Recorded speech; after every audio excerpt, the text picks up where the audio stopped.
And welcome back. It is the higher plus 5 a day for the 9th of April, and let's just go straight to the first one. Right, this is a prove that question. Now, various types of proof. There's a number proof and there's a prove greater than or for all values. This is just a straight algebraic one. Now you need to be really clear, and the way that I'm going to do it is I'm going to start with the left hand side. It's not so clear the way this is worded, but in an exam it's slightly easier because it will say prove that that is equal to that. And so to be clear, I'm calling this my left hand side. So should this appear like this in the exam, which it won't, I will just make it super clear that I'm going to start here.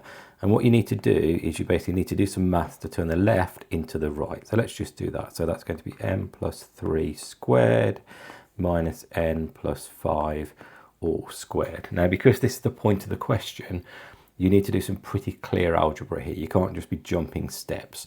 So I'm just going to expand everything and make it super obvious. That's going to be n squared plus 2n plus 1, first one, plus n squared plus 6n plus 9, second one. Now, this one you've got to be careful with because it's minus all the terms. So it's minus n squared, minus 10n, and minus 25. Then I'm going to do a decent job of collecting them all. So n squared, so I've got n squared, 2n squared, and back to n squared. 2n, 8n, minus 10n is minus 2n. And I've got 1 plus 9, which is 10, minus 25, which is minus 15. And then that is very clearly n minus 5, n plus 3, which is equal to the green thing, so it's equal to the right hand side, so therefore I have proven it to be true. Again, clear algebra going from one side to the other. Do not start by writing them both together. There are a couple of other ways of doing it, but I think that's the cleanest and neatest way of doing it. Next question. A circle has equation, gives me an equation, write down. So write down is maths command code for not much math is required. So write down the length of the radius. Well, the radius is a square of 1 over 9, which is going to be 1 over 3. Nice, easy one. Next one, solve. Okay, so if you've seen any of my further maths videos, and if you are watching this and you haven't, I would strongly advise you to have a look at the further maths stuff. A lot of it is GCSE, just slightly harder questions. So really challenge you even more than some of these questions. Some of them you just can't do. So if it's like a matrices question, you haven't learned it, just ignore it.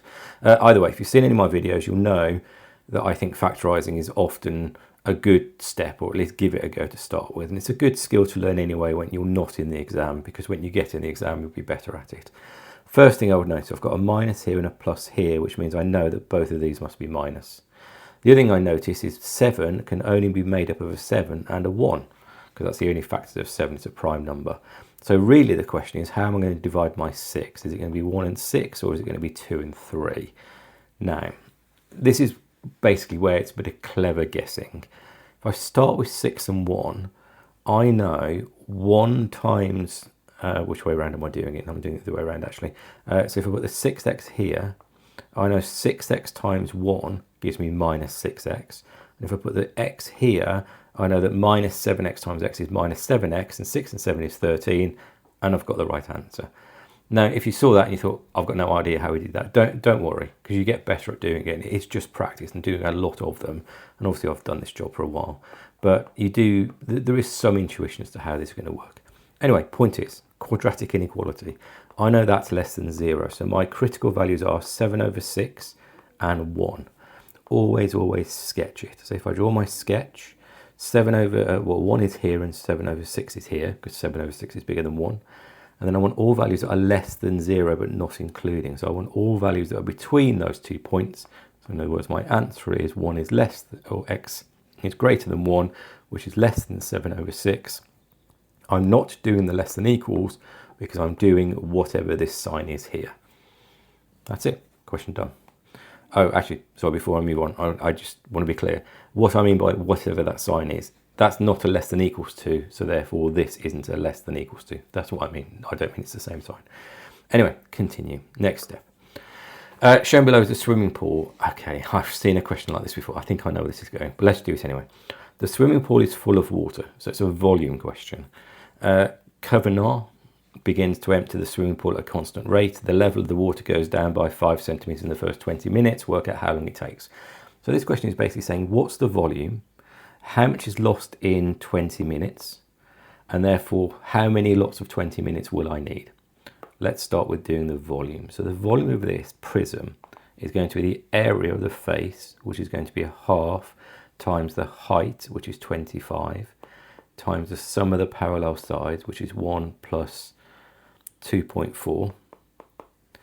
Now, to be clear, where did I get that from? This here is a trapezium, and the area of a trapezium is a half the height times the sum of the parallel sides. That's basically what I did there. Then I'm going to multiply that by the depth.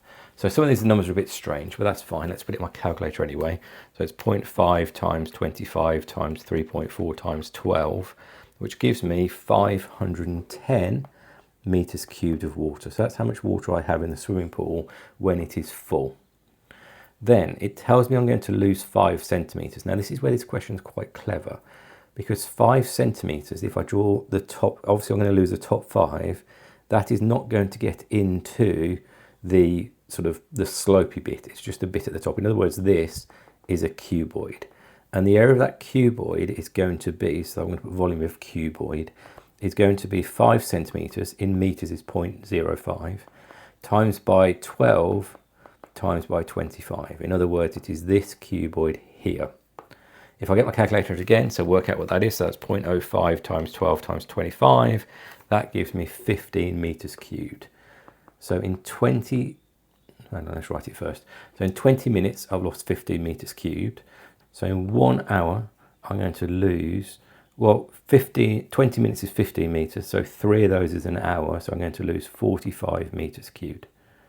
So in hours, it's going to be 510 divided by 45, which is equal to 11.11 recurring hours.